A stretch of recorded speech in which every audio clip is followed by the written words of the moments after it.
11. Watch tonight.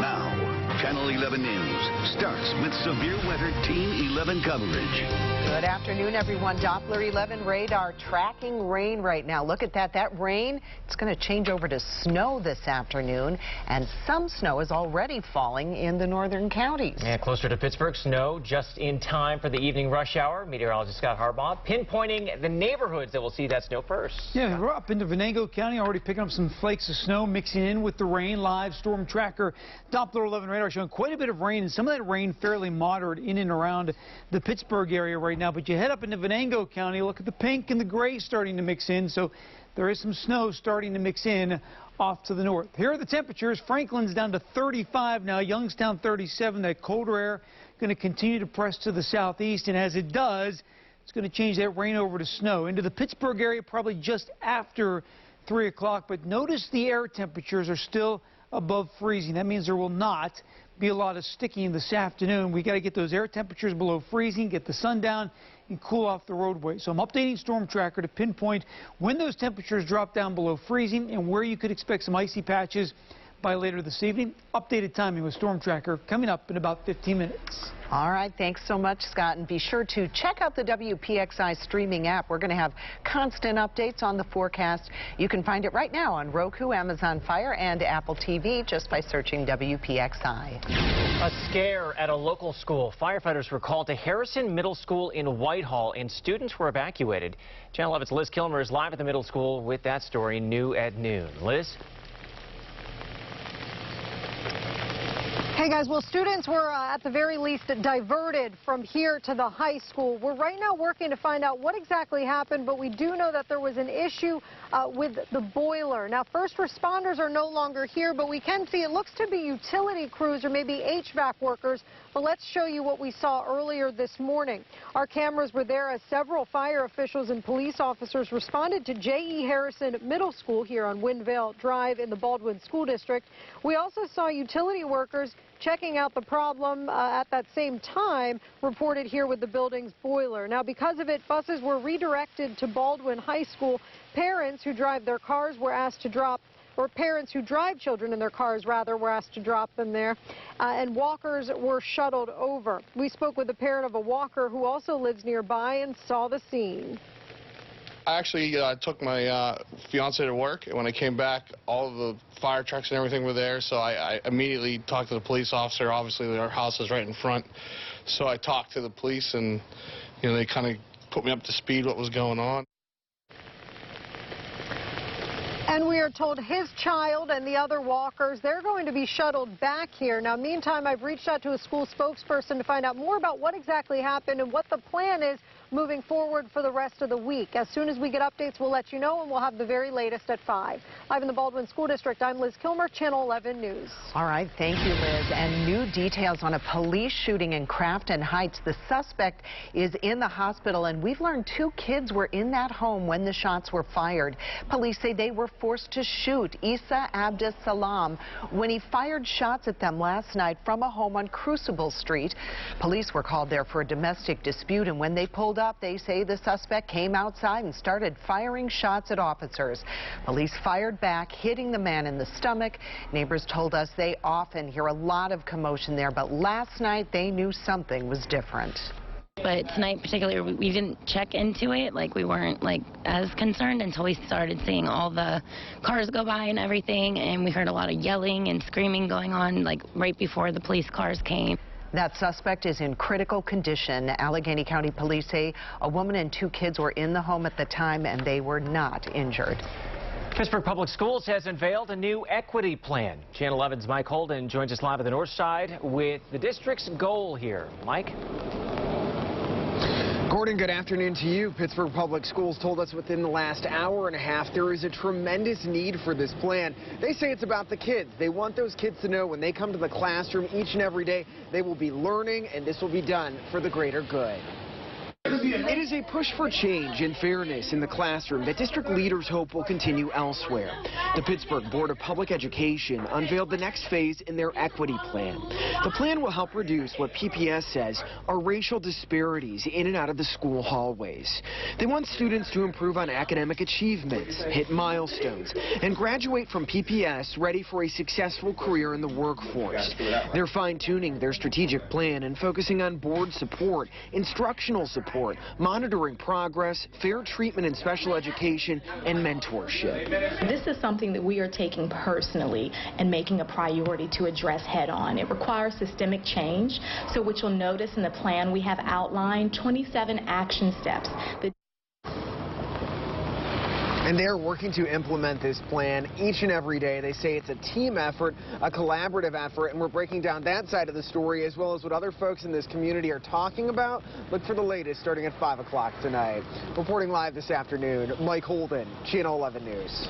Police in Dormont are looking for a man who robbed 2 businesses in 2 nights. This is surveillance video of the man, or a surveillance picture anyway, of the man that they are trying to find. The first robbery happened Tuesday night at this Exxon station. The clerk who faced the man talked to us about what happened. He says the robber didn't show a weapon, but claimed he had one.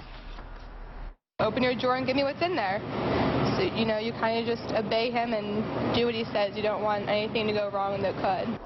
The second robbery happened last night at the Hollywood Theater. No one was hurt in either case.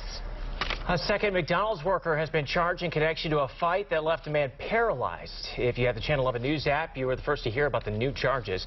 We showed you this video earlier this week. The fight was caught on camera at the Wood Street restaurant. Police say Kenia Martin tried to calm everyone down, but then got involved. Another employee, Renice Davis, was charged Tuesday for her alleged involvement. A foreign policy aide to Vice President Pence is answering questions in the House's impeachment inquiry behind closed doors today. Public hearings in the inquiry are set to start next week. And a rally in Louisiana last night, President Donald Trump pushed back against Democrats as the investigation moves full steam ahead. NBC's Peter Alexander has new developments.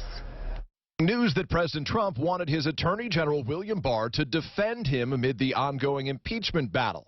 The Washington Post reporting the president wanted Barr to hold a news conference declaring that President Trump broke no laws during his July phone call with Ukraine's leader when he urged an investigation into the Bidens and the 2016 election. The Post, citing sources familiar with the matter, reports Barr ultimately declined that request. NBC News has not confirmed the Post report. It comes as House Democrats prepare to take their case against the president to the American people, announcing their first open hearings on impeachment beginning next week. The new phase of their inquiry marking the first time the country will hear directly from the officials at the center of the investigation. I think you will see throughout the course of the testimony, not only their testimony, but many others, the most important facts are largely not contested. The lineup starts with top diplomat in Ukraine, Bill Taylor, who Democrats believe to be one of their strongest witnesses. On Wednesday, Democrats released the transcript of his closed-door deposition. Taylor testified that it was his clear understanding security assistance money would not come until the president of Ukraine committed to pursue the investigation into the Bidens and alleged Ukrainian interference in the 2016 election. Also testifying next week, former ambassador to the Ukraine, Marie Yovanovitch. Yovanovitch told lawmakers she was abruptly forced out of her job due in part to a smear campaign led by the president's lawyer, Rudy Giuliani. Overnight, President Trump lashing out in Louisiana. The American people are fed up with Democrat lies, hoaxes, smears, slanders, and scams. The president also attacked the news media, and that new report from the Washington Post calling it totally untrue. There is extra security today at Big Beaver Middle School after an online threat. In a Facebook post, the district says the threat was made on Snapchat by a middle school student, and police are investigating. Even when school threats turn out to be false alarms or jokes, as some call them, the damage is already done. Each red dot here on this map is a district that has dealt with a threat this school year. They're disruptive to learning and a huge drain on police departments. Yesterday, Fox Chapel High School was closed for a threat. O'Hara Township Police have jurisdiction, but they needed reinforcements, so they called in Fox Chapel Police, who only have 2 officers per shift. It draws all their resources away. They can't get to a real emergency. It does bring everything to a screeching halt, and it's illegal, and the police will do their best to find that person. School officials learned about the Fox Chapel threat through the Safe to Say Something program. Police are looking for clues into an armed robbery at a convenience store. The robbery happened at this Sunoco on Butler Street in Shaler late last night. Police tell us no one was hurt and no one has yet been arrested. A federal crackdown on some vaping products is expected soon. Our Jacqueline Fell is in Washington with which flavors might be banned and what could be spared. We're expecting the Food and Drug Administration to ban all flavored e-cigarettes like grape slushy and strawberry cotton candy. Flavors that they say attract teenagers. Flavors that taste like tobacco and menthol could be exempt. And products sold in vape stores could also be excluded, which upsets medical and advocacy groups who say if flavored e-cigs are sold, kids will find ways to get them. The ban would include products sold at convenience stores, which is where teens who are the focus of this ban often shop. The action comes amid a nationwide outbreak of more than 1,500 cases of vaping-related lung illnesses that's also resulted in at least 34 people dead. In most of those cases, vaping products contained THC, a psychoactive compound in marijuana. President Trump announced in September flavors other than tobacco would be banned, prompting a flurry of lobbying from pro-vaping groups and users. In Washington, Jacqueline Fell, Channel 11 News. No insurance? No problem. A Pittsburgh doctor is making sure everyone has access to affordable health care. Garlic and onions, they can make you cry. They have a strong smell. A local doctor, though, explains how those certain foods can lower your risk for breast cancer. And credit card skimmers stealing your money at the gas pump. The plan GetGo has to stop them. You can see some white showing up on Storm Tracker Doppler 11 radar north and west of Allegheny County. I'm tracking where that rain is going to change to snow as we go through the afternoon. You're watching WPXI Now, your source for original local shows. Avoid scams, save money, and find great deals. Top consumer advocate Clark Howard. Weekdays at 8:30 a.m. and 7:30 p.m. on WPXI.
stations cover the news the same way. Channel 11 covers news everywhere you live, not just downtown. More local news from more neighborhoods. That's a fact. Channel 11 News at 5, when you want news from where you live. Pittsburgh's chief meteorologist Stephen Cropper tracking the weather in your neighborhood. The latest now on this massive sinkhole downtown. Chopper 11 flew over that hole yesterday, and you can see there's still a lot of work ahead. There's damage to a storm sewer and water line near the sinkhole. It's not clear if the damage caused the collapse or if it happened because of the collapse. The Port Authority bus fell into the sinkhole on 10th Avenue last week. The road will be closed for several more weeks as repairs continue. Despite objections from parents, a new 5G cell tower is going up in Hampton Township, and this is near Poff Elementary School. The company, Crown Castle, says it will provide better service to the area, but many families there are not happy. We at Hampton are pretty much at the bottom of the food chain when it comes to that controlling say in this. It's not us. I view the township as a victim. Parents and neighbors are worried about the health risks of the tower, but the company says it's no more dangerous than a microwave. Well, we all know the cost of health care is through the roof, and so do doctors. But one Pittsburgh physician is on a mission to change the system. He wants to make it more personal, simplified, and affordable. Channel 11's Joe Arena explains the doctor's philosophy. I still think you do have pattern one. Like thousands of people, Jake Pulsifer suffers from a bad back. Today, he's visiting Dr. Timothy Wong. A visit that will cost him less time and money. It's a great convenience. I really like it. Jake is one of hundreds of people taking their problems here to the Eye Health Clinic in East Liberty. The clinic offers primary care, urgent care, weight loss counseling, and treats acute and chronic conditions. But what Dr. Wong doesn't do is take insurance. I find that this way is a different way of practicing medicine that's more efficient because I don't need a billing department. I don't need collections. I don't need a clearinghouse to send my bill to an insurance. In fact, Dr. Wong is the only person you'll see when you come to his clinic. A quick check-in process at this iPad kiosk, then it's off to the exam room. An easier process than visiting most doctors' offices and emergency rooms. But more importantly, for someone like Jake, who is currently without insurance, a less costly one. It's not cost you like $500 just for something so simple.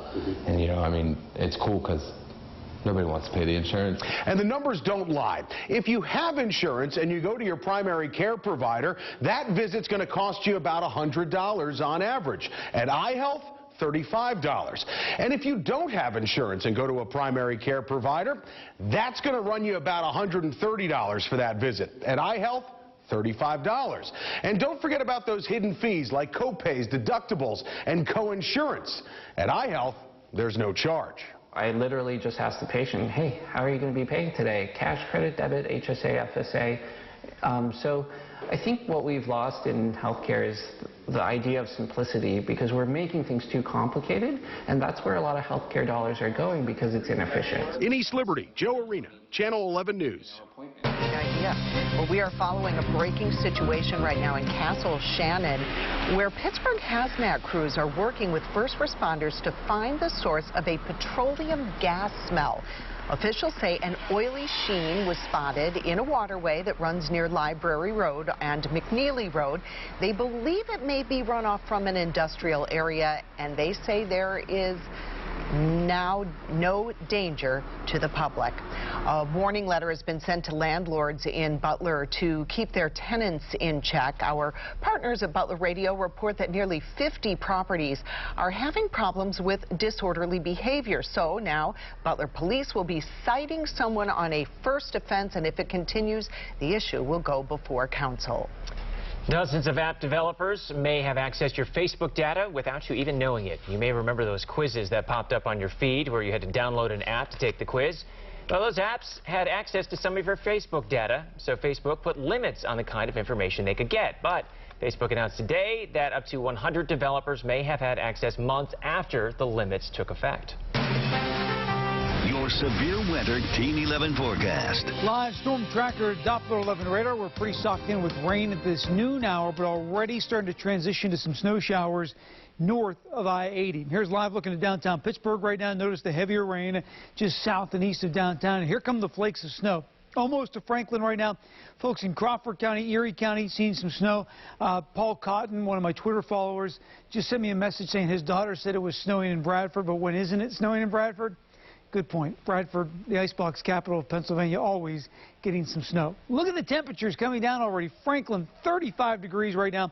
Newcastle down to 37. It's 40 in Butler. Beaver down to 39, and then 40s to the southeast. As the cold air presses to the south, it will eventually change the rain over to snow this afternoon from northwest to southeast. And look at the temperatures. By the time we get to about 2, 4 o'clock, we're going to be in the mid-30s, and then we may get a little bounce up at 6 p.m.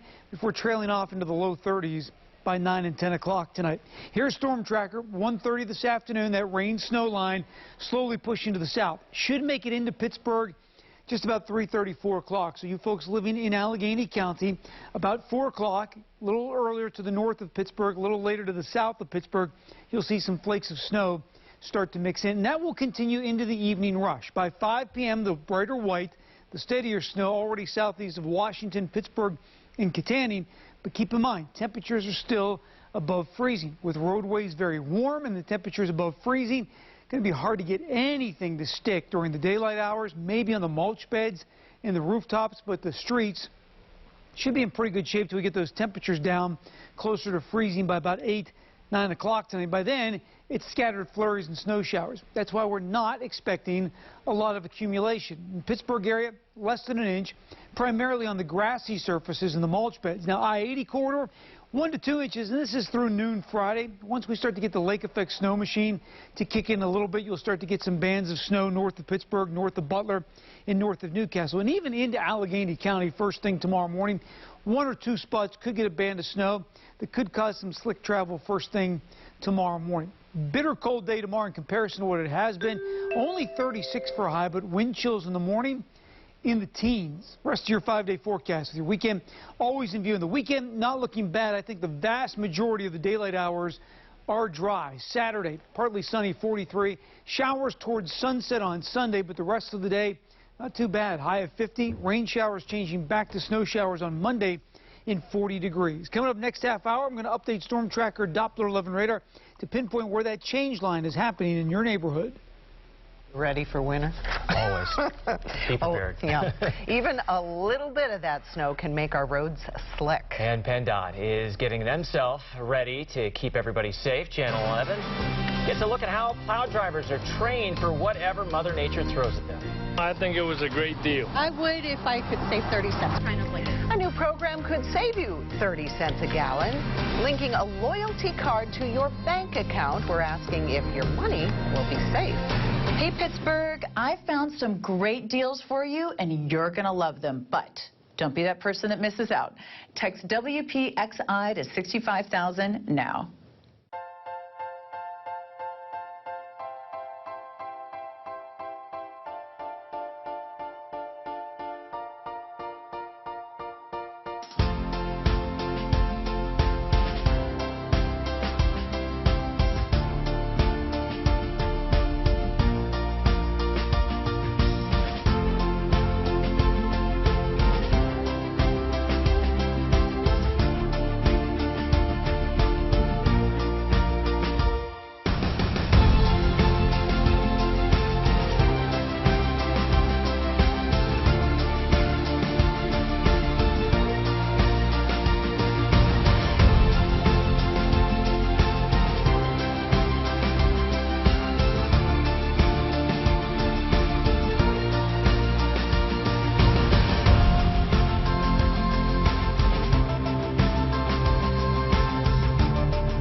11 News at 5, covering more news happening in Butler County. Petco has launched a new program linking loyalty cards to bank accounts, and you can pay at the pump with just an Advantage card. Yeah, you'll also get extra discounts. Channel 11's Lisa Sylvester looked into if your financial information will be safe. I think it was a great deal. $236 for $281. That's a big change. I think it works. You might have noticed new prices posted at GetGo gas stations. Customers who utilize the Advantage Pay program will always be paying less than the regular price of unleaded fuel. The company's new program allows drivers to fill up and save cash, but you have to enroll and link your checking account to your Advantage card. Use that as a form of payment at the pump. Channel 11 asked if that puts your financial information at risk, but GetGo says it actually reduces the risk of skimmers. But because it eliminates the need to actually swipe your credit or debit card, none of your numbers or anything ever go through the pump. They also told us GetGo is partnering with Zipline, a secure third-party vendor, as the go-between with customers' banks. When you pay with your Advantage card, the funds come from their checking accounts, just like with a debit card. GetGo pays the processing fees on the transaction. Customers we spoke with seemed to like the idea. Everybody's using apps these days, and it's very helpful on your phone. It's all on your phone now. And well, Target has been doing something like this with its Red Card. Here are the savings on gas. They can be up to 30 cents, and that's in addition to GetGo's fuel perks, but there is a limit of 30 gallons of gas per transaction. Rain rolling through the area right now. I'm tracking when it changes over to snow in your neighborhood. And with our first taste of wintry weather, people are getting ready. Yeah, that includes snowplow drivers. I know a lot of times folks think, we're aiming for the mailbox, but we're really not. What PennDOT accomplished by running drivers through a parking lot. A four-legged officer is helping our community heal, visiting fellow officers, firefighters, and children in the hospital. This comfort dog is giving those who need it most a reason to smile. We got to do a better job of taking care of each other. Using the healing power of animals makes us proud to be from Pittsburgh. Proud to be from Pittsburgh. Brought to you by your local Honda dealers. Great cars, great people. For a great deal on a Honda, visit shophonda.com.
7-day forecast. Now on your screen all the time on Channel 11 News. We're back at 12:30 with Severe Weather Team 11 coverage. Doppler 11 radar tracking rain right now, but that rain is going to change over to snow this afternoon. Yeah, and we're getting you ready. That changeover just in time, by the way, for the evening rush hour. That may not be pretty. Meteorologist Scott Harbaugh pinpointing the neighborhoods that are going to see the snow first in Severe Weather Center 11 for us. I think the benefit is even when it is snowing during the evening rush, people are like, oh my goodness, there's snow falling as I'm trying to get home. It's not going to stick to roadways because the air is going to be warmer than 32 and those roads are very warm. Live storm tracker Doppler 11 radar right now. Most of the steady rain, Allegheny, Washington counties. Notice those pockets of yellow showing up, so a couple areas of some moderate rain. There's the rain snow line making its way now into Lawrence County. Get up into Mercer County, late snow showers certainly falling right now. That cold air continues to push to the southeast. 42 in Pittsburgh, but already down to 37 in Youngstown, and that's going to continue to progress throughout the afternoon. Franklin right now 35, Pittsburgh 42 degrees, and as that cold air works in, that's going to transition the rain over to snow. I'm updating Storm Tracker right now to pinpoint the areas most likely to see that snow stick before the evening is out. I'll have that for you coming up in about 15 minutes. Well, to prepare for the snow, PennDOT is training its snowplow drivers to use a special type of plow. PennDOT hasn't had to use its snowplows since March, and you can bet bigger storms are ahead this winter, of course. Channel 11's Joe Arena takes us in for a closer look at the training. Winter weather is on its way, and crews are dusting off the snow plows. All this week, PennDOT plow operators have been brushing up on how to use wing plows like these. Get that little extra added training, get that confidence out there, because it is an extra piece of equipment that needs to be pushed out there. They drive a half-a-mile course with exercises on backing up and turning around.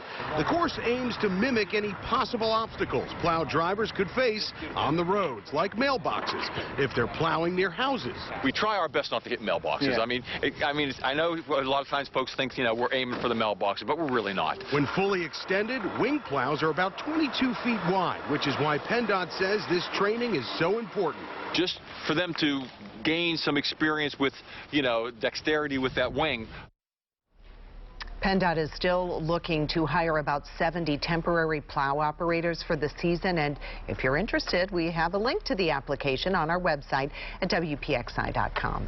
New details on a woman charged after police say she squirted a police officer with the contents of a syringe. This is Christina LaBruna. She's been behind bars in Butler since Tuesday night. The officer says LaBruna was slumped over in her car in a parking lot off of East Jefferson Street. That's when the officer went to check on her. The suspect was alert and sprayed the syringe at the officer. I'm always concerned about fentanyl and heroin, and hopefully the officer didn't come in contact with any of that. The officer went to the hospital, and the unknown substance is being tested. Police believe she did it intentionally. An export man is in jail accused of 2 robberies just hours apart. Our partners at the Trib report it happened in 2 neighboring towns in Westmoreland County. Police say Zachary Musto stole electronics from an apartment on Ohio Street in Murraysville. Hours later, he tried to steal from a home on Kennedy Avenue in Export, but he was caught. During the arrest, police say Musto threatened officers and resisted arrest, so he was tased. A knock on the door, not knowing what is on the other side. It is an 11 Investigates exclusive. We were invited into some intense training, all to keep drugs out of our neighborhoods. How local police officers and the DEA are prepared to take down suspects, including international drug rings. That's coming up tonight at 5. The city of Butler's new police dogs will have bulletproof vests when they join the force. Right now, the dogs are still in training, but they are expected to hit the streets soon. Our partners at Butler Radio learned the vests were donated to the department. Thieves are going after our veterans. A new report shows 8 out of every 10 veterans have been targeted by a specific scam. Channel 11's Samantha Manning spoke to a vet who became a victim of a fake charity. 82-year-old Laverne Foreman served in the U.S. Air Force, the Army Reserve, and the Army National Guard. He now lives in Herndon, Pennsylvania. I'm proud to be a veteran. Today he shared a difficult story during a Senate committee hearing about how he says he was scammed out of money by a fake charity claiming to collect donations to help disabled veterans. I never believed that anyone would stoop so low as to steal money and benefits from a veteran. Foreman says the people who called asking for money seemed believable. They talked about what they did for hospitalized veterans, what they did for homeless veterans. Instead, he says they used his account number and banking information to collect money he never authorized after making donations in previous years. I thank you for inviting me to... Foreman is one of 78% of veterans who say they've been contacted by attempted scammers because of their veteran status, according to an AARP report. This number should be 0. Pennsylvania Senator Bob Casey is calling for the Department of Veterans Affairs to take more action to track these scams and to inform veterans. They've grown in their number and in their sophistication. Foreman is hoping his story will help prevent other vets from becoming victims. What I'm doing today is an extension of my service. I feel a sense of responsibility to warn others. That AARP report also says veterans are twice as likely as civilians to lose money to scams. One day after Pittsburgh voters approved a tax increase for improvements to the city's 165 parks, the Pittsburgh Parks Conservancy got a $500,000 grant from the Heinz Endowments. The new property tax increase will raise about $10 million a year, and the Conservancy's goal is to match that through private donations. Congress has passed a bill making certain types of animal cruelty a federal felony. It's called Preventing Animal Cruelty and Torture Act. It's an expansion of a 2010 law that made animal crushing videos illegal. The new bill also makes the act of cruelty a federal crime. The bill now goes to the president for approval. Federal prosecutors in San Francisco have charged 2 former Twitter workers and a Saudi national with a plot to provide the Saudi government with information about Twitter users, including people who make tweets about the Saudi government. NBC's Kier Simmons has the developing details. 2 former Twitter employees have been charged with spying for Saudi Arabia. A multi-year FBI investigation found they allegedly used their positions inside the social media giant to covertly identify Saudi critics who use the platform. According to a 27-page criminal complaint unsealed in San Francisco, 3 men have been charged with fraudulently accessing private information and acting as illegal agents of a foreign government. Ahmed Abouamo, a U.S. citizen, is accused of conspiring with fellow Twitter employee Ali Azabara, a Saudi citizen, to provide information to Saudi national Ahmed Al-Matari, an intermediary who passed the information along to Saudi officials.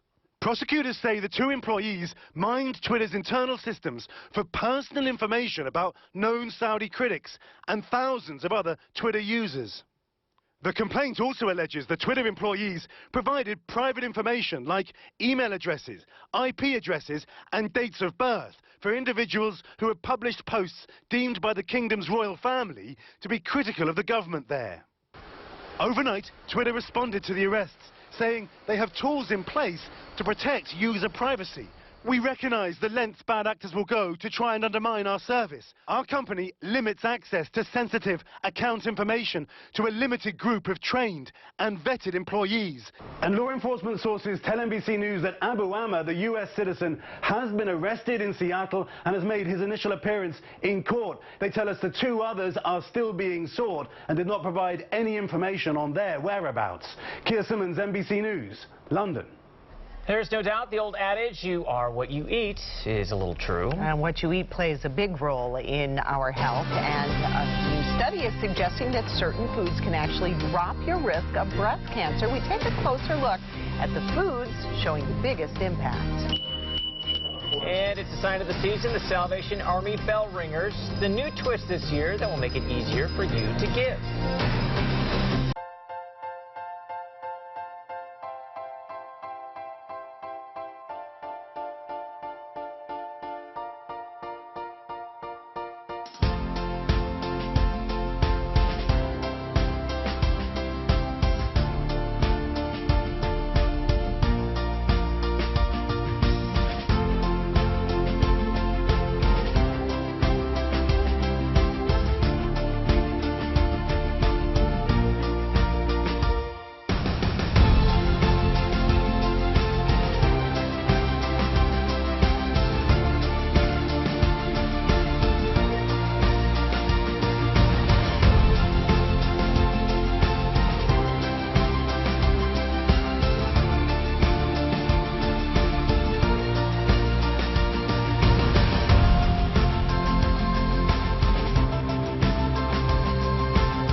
Channel 11 News at 6. Followed by NBC Nightly News at 6:30. Well, in recent years, the Salvation Army has had trouble meeting its fundraising goal with its Red Kettle campaign. This holiday season, the organization is adding a modern twist to the mix. Reporter Amelia Fabiano shows us how they are making it even easier for people to donate. People that carry less and less cash each and every year. No cash, no problem. It's real simple, real easy, and it's very effective. Donating to the Salvation Army is going mobile this holiday season. Folks can actually come up to the Kettle site, and if they don't have any dollar bills or change in their pocket, they can actually scan the logo here, and it opens up to our Salvation Army website where they can go in and make their donation, a very secure donation on their phone. But secure is where some people see there could be a problem. As long as it doesn't jeopardize their personal information. I think that would be the main thing that people would worry about. Local Commander Carlisle Gargis says it's nothing to worry about. All information goes into our National Salvation Army websites, which are very secure and have been secure locations for donors for many, many years. The money you donate then goes out to a Salvation Army in your area based on your billing zip code. It's used for things like food for our local pantries, giving to people who need it most, especially during the holidays. It's even helping putting people in a bed tonight who have no place to go. Well, you can still see the red kettles and the bell ringers. The Salvation Army raises most of its money through those kettles. Rain already changing over to snow in parts of the area. I'm tracking when that change makes it to your neighborhood. And up next, the foods doctors say you should eat to lower your risk of breast cancer. You're watching WPXI Now, your source for original local shows. All the best things happening in Pittsburgh in one place. Watch 11 Things to Do, Thursday and Friday mornings at 9:15 on WPXI Now and on demand.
Channel 11 News 11 at 11. Accurate details, experienced coverage, trusted weather source. I'm tracking a strong storm moving into Greensburg. All in the first 11 minutes of our newscast. Count on Channel 11 News 11 at 11 tonight. Watch The Wendy Williams Show, weekdays at 11 on Channel 11. Question, could onions and garlic help decrease your risk of breast cancer? We took a look at one study that says that is indeed the case, and we spoke with a local doctor on how your diet impacts your cancer risk. They tend to make you cry and have a strong smell. Onions and garlics are staples in many households. Anything with garlic is wonderful, and I use onions a lot. I do. A A recent study on women in Puerto Rico looked for any connection between those two vegetables and breast cancer. Researchers found women who ate them had a 67% lower risk of developing the disease. Onions and garlic are foods that we know are antioxidants. In general, they are unprocessed, and they add to a healthy diet in a very practical way. Dr. Lainey Francis told us there are a lot of studies on foods that prevent diseases. So many, it can be overwhelming. I just think staying away from processed foods is best. I've heard of foods that you need to avoid, like a lot of red meat or high-fat diet, that sort of thing. Francis suggests people go beyond the headlines of studies like this and look closer. It's based on a pretty specific population of women of sort of one culture. And so I think we always have to think about that when we look at studies. She says if people are looking for ways to lower their risk of cancer, stay away from processed foods and get your mammogram every year. At the end of the day, I think it's a big picture approach to exercise, stress management, and healthy eating, and trying to get overly fixated on any one particular topic. This study was done in Puerto Rico for a reason. Many people on that island use a condiment called sofrito, and the key ingredients are onions and garlic. The study found women who ate sofrito more than once per day had a 67% decrease in cancer risk compared to women who never ate it. Your severe weather Team 11 forecast. A lot going on Storm Tracker Doppler 11 radar. There's the live sweep cutting through Beaver, Butler County. Notice the yellow and even some orange in Allegheny County. Some pockets of some moderate rain. This is right along our cold front. As this pushes to the southeast, it's picking up more moisture, enhancing that rainfall, and this will eventually slide out to Murraysville, Irwin, in North Huntington. Yes, here it is into Butler County right now near Moraine State Park, starting to pick up a couple snowflakes trying to mix in. Northern Lawrence County into Mercer County. This will be a slow transition, but it will push to the south during the daytime as the colder air works in. Notice snowing back in Columbus right now, snowing in Dayton, some snow in Cleveland, and as that colder air pushes in and it meets that moisture eventually, we'll see the rain change over to some snow in Pittsburgh. Down to 34 degrees in Franklin right now. Newcastle 37, Butler still at 40.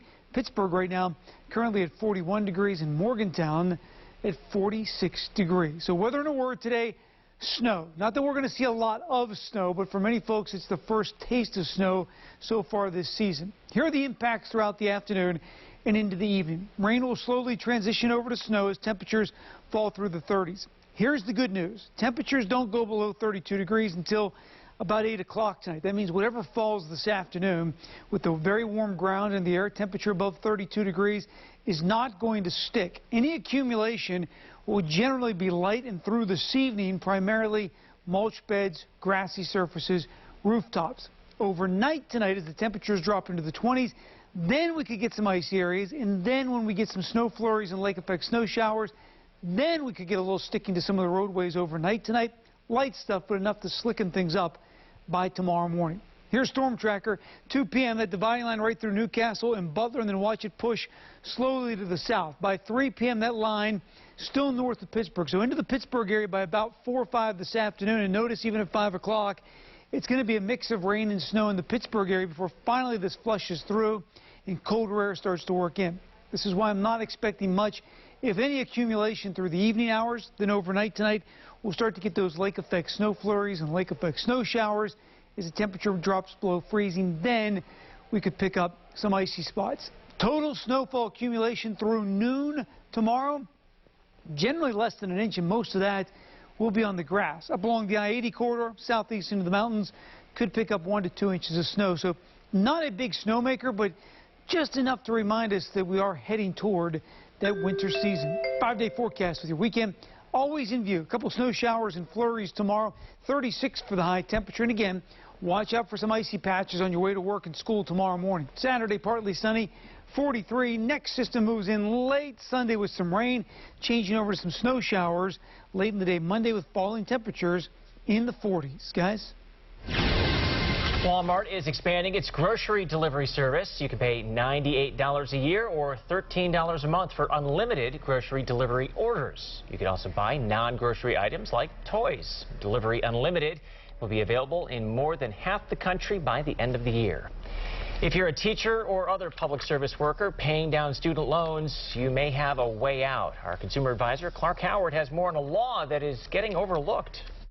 There's a federal law that went into effect last decade called Public Student Loan Forgiveness, where if you're a police officer, firefighter, teacher, or other public service workers, after 10 years of payments on time for your federal student loans, the remaining balance is forgiven.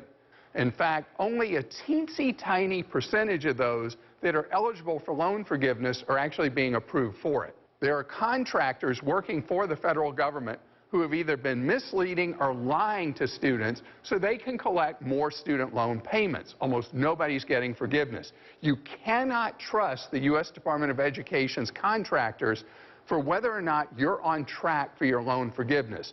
You have got to do the work yourself. There are key steps you have to follow. I have a guide for you to protect you and your wallet at Clark.com. I'm Clark Howard. And you can see more from Clark Howard on our streaming app. Just search for WPXI on Roku, Amazon Fire, and Apple TV. A win on Sunday would finally put the Steelers over 500. And Juju Smith-Schuster is hoping to play a bigger role. What he's saying about his lack of production so far this season. Hey, Pittsburgh. Everyone loves a great deal, right? Well, I have the best ones just for you. Don't miss out. Just text WPXI to 65,000 now.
Everything happening in the morning. Watch Channel 11 Morning News. A Pennsylvania group helped an Army veteran get reunited with his canine partner. It's been several years now since Jason Livingston and Blecky worked together in Iraq. Their mission was to locate explosives on vehicles coming into the U.S. Embassy. It's the best partner you can have. They're trustworthy, loyal. You don't have to second guess if they're going to do their job. When I had Blecky and worked with him, you know, he always gave 100% every day. He always did what I asked him to do. The two parted ways after Livingston left the service. Well, Blecky just retired. Canine Hero Haven, a nonprofit group out of Pennsylvania, helped reunite the two. It's a marquee matchup. Juju Smith-Schuster on one side, the Rams' Jalen Ramsey on the other, and Juju going up against one of the best corners in the game may not be coming at the right time. Juju isn't having the statistical season some expected after being elevated to the #1 receiver role, but despite his lackluster box scores, Mike Tomlin is not worried. I've got no issues with how he's handled himself relative to some of those matchups, but statistics might not tell the story. To his credit, Juju has been a complete pro about not getting the ball, but when you're the youngest player in NFL history to reach 200 catches, patience is tough to come by. On my perspective, on not getting the ball, you know, whatever you do, I mean, a win's a win, and that's what we need to get to the championship.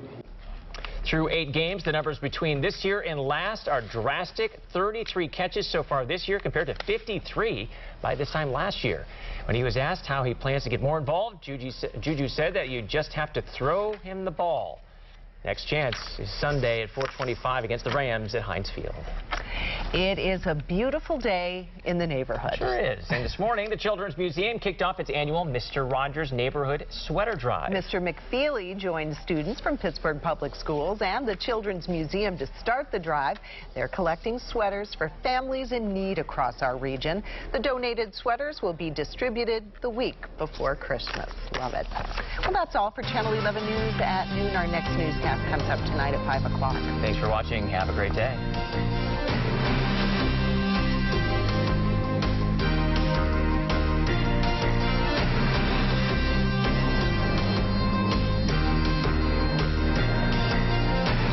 Channel 11 News, 11 at 11. 11 minutes of news and weather before the first commercial.